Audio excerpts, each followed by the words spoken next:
Today, I want to talk about the technical issues surrounding the content that Logan Paul has been producing.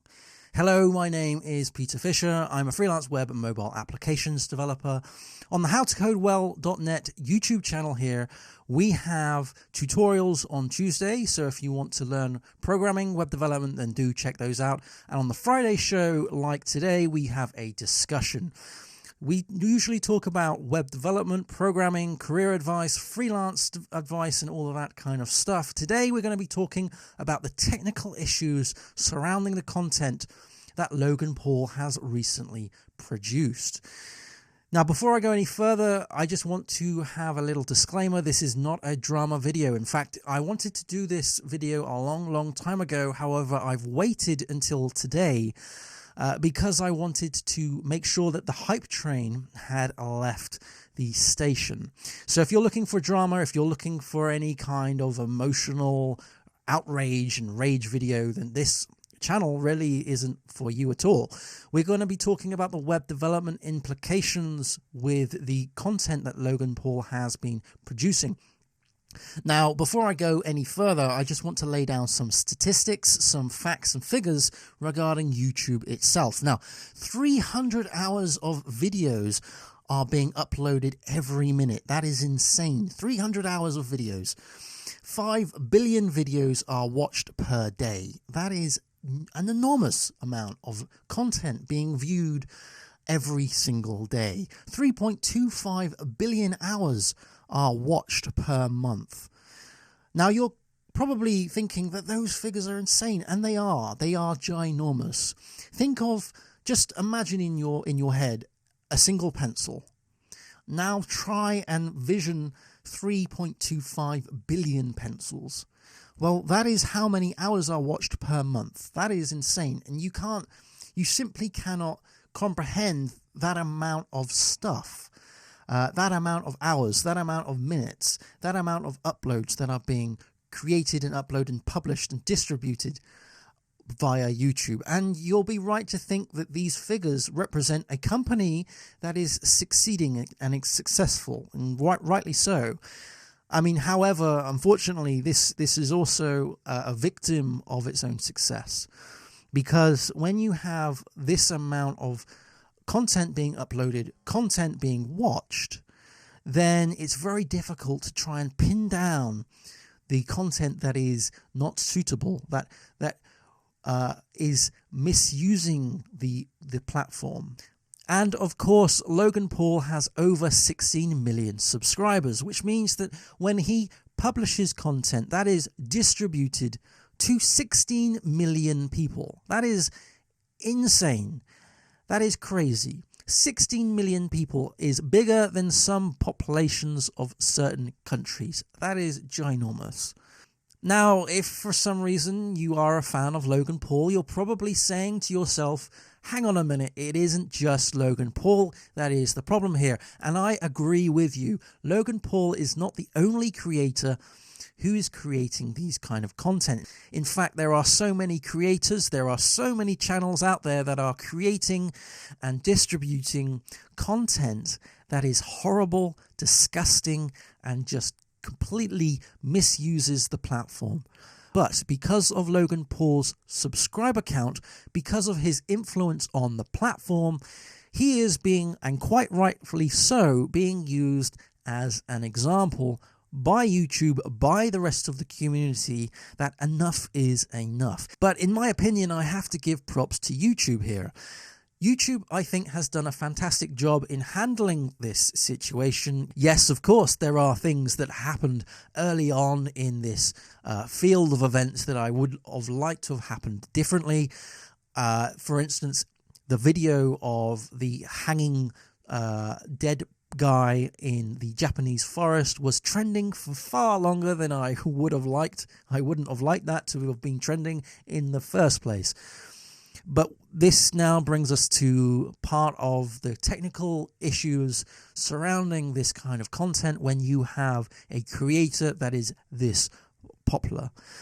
Now, the problem here is that when you've got the trending algorithm, it's basically run on an organic kind of thing. So there's an algorithm or many algorithms that YouTube has that determines what goes on to the trending page. And part of that is obviously the amount of views that that video is having in a period of time. So just because the video is getting a lot of views does not mean that it is worthy to be trending. It could just be being viewed due to shock value. Think of the fact that, you know, when you drive down a motorway and you see an accident, how many people rubberneck? So how many people just drive really slowly round the accident so they can get a good glimpse of the gore, get a good glimpse of what actually happened, because they think that they are, you know, they want to care about it and all of that stuff. And so you end up with that kind of mentality, the shock value. This is trending on Twitter, this is trending on Facebook, this is trending on all sorts of things. So I'm curious. I'm going to check out the video. I'm going to see. And of course, that bumps up the priority that has on the trending page. Also, the amount of likes and dislikes and so forth, that is also part of that. And there's all sorts of things that I'm not aware of that also helps get videos into the trending. Obviously, none of my videos have been trending, so obviously I've been doing it wrong. But it is basically based, in my opinion, on statistics, on numbers.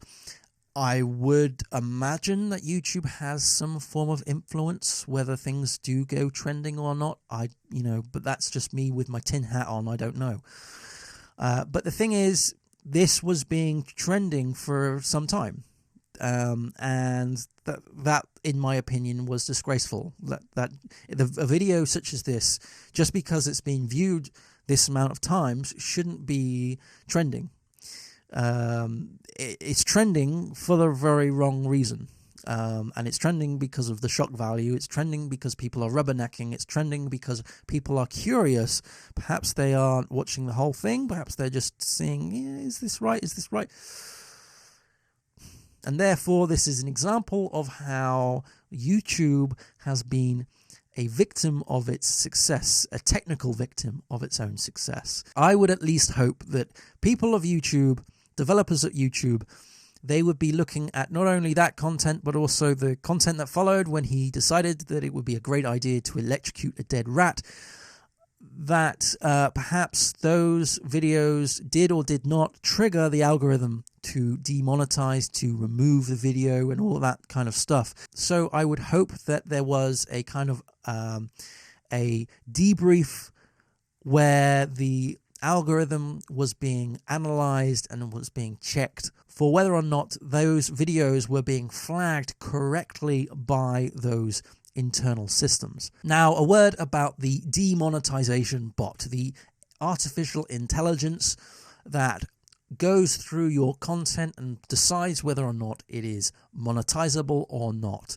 I have certainly been hit by this several times. In fact, when this bot basically came to life, there was a period of time where my content was being demonetized more than I had my roast dinners.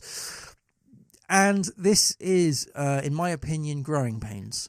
Because when you say artificial intelligence, when you first develop the intelligence, it isn't actually intelligent. It is stupid. It is a blank container that you can plug in and you can start putting in content for it to learn and to pick up. Okay, so it is growing pains. And they have said that, you know, when you upload a video, you upload it as unlisted. That allows time for this bot to check your content to ensure that it is suitable or not for advertisers. And a lot of those times my content actually gets demonetized, and then I request a review and that hopefully gets sorted out within a day or so. It is a pain. It is an absolute pain, but it's a pain that we have to go through. And I do feel that with all of these incidents, and there will be more, I think that the bots, the systems that YouTube are creating are just going to get better because they're learning these things. I do hope that there was a number of review meetings after all of these kind of incidents where they are assessing the ability of the artificial intelligence bots. And if I was ever in one of those meetings, I would certainly be asking the question of, Did the artificial intelligence bot actually pick up on this content? Was this content flagged? Did anything trigger in the bot to flag it as a potential issue? And if not, why? And if it did, is there any way we could speed that up? Now, these questions are good, but obviously they're asked in hindsight. So you have to have the content that is bad in order to ask the question, in order to review the bots, to tweak the bots, to ensure that if anything like this happens again, the bot will be on it.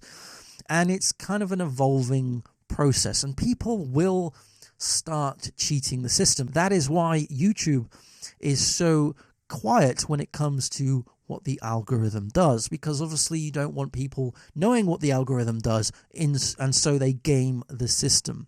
The problem that us web developers have is that when we get our PRD, our project requirement document from the client, when we have the shopping list of all the features that we need to develop and build, we often don't see anything about features that handle misuse. If we do, they are obviously lower down in the priority chain, because the client obviously wants to get something live, wants to get the features out there and so forth. And so handling the way the content is being uploaded, handling the way the community reacts to those kind of things, that's kind of a secondary concern, if it is a concern at the start in the first place. Now, I've worked on several projects to do with communities. I've worked on several projects that allow people to upload video content and comment on that content, rate that content, like the content, share the content, and so forth. Obviously, not on the scale of YouTube at all. A couple of those, there was this discussion about misuse. What happens when someone uploads content that is against what we believe in, against our guidelines? There was a time of R&D where we were looking at solutions for these kind of things. The problem with video, though, is it's very difficult to try and pinpoint content that should get flagged up. So, for example, you could create a video and the imagery on that video could be perfectly fine. However, the audio could be pornographic, or the other way around, or the video could have splices of pornography in. Or if we're talking about the content that Logan Paul produced, it could be of electrocuted dead rats or hanging dead people, whatever. So there is a technical issue there, and on one of the projects we were actually looking into things that would analyze the colors on the videos. So it would go frame by frame and it would look at the content, it would be looking at the colors, and it would be ensuring that the colors weren't all flesh tones, because when they're flesh tones, it's usually pornographic. However, the problem with that is that the flesh tones can also bring up false positives, because flesh tones look like your magnolia wall. They look like peaches. They look like anything that has a flesh tone color, right? So it's very difficult. And so one thing we found was a lot of these the flagged content was actually false negatives. They needed to be reviewed and so forth, and it was making more work for the reviewers. Now, there is one tool in the YouTube toolbox that they could really use and use very well, and that is the community itself. That is empowering the community to report content. Facebook have tried to do this, in my opinion, not very successfully, but I think with YouTube, it's slightly different. Because it's video content, I would like to see that being offered more, have better tools for the community to report things, to categorize things. Obviously, that also brings in false negatives as well, so you would need to have some way of filtering out that all those reports. But I think that there is an underutilized part of YouTube, which is the community, that could flag up the content as the content arises. Another point that I would like to make is that YouTube give a portion of the AdSense to the creators, and they keep a portion of the AdSense for themselves, which means that they have to keep not only the advertisers happy, but they also have to keep the creators happy, obviously. If the advertisers aren't happy, then YouTube and the creators will be making less money because they'll go somewhere else. If the creators aren't happy, the creators will go to another platform eventually. So they have to keep two sides of the coin happy at all times. And that is a very difficult line to walk.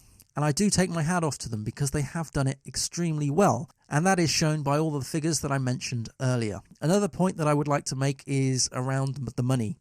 Because these big creators, it's not just them. They usually have a team of people behind them who do the filming, who do the editing, who do the graphics, who do all sorts of stuff. And so when you start removing the AdSense, when you start removing the money, then it's not just affecting the one person, the one creator. It's affecting the team that creator has.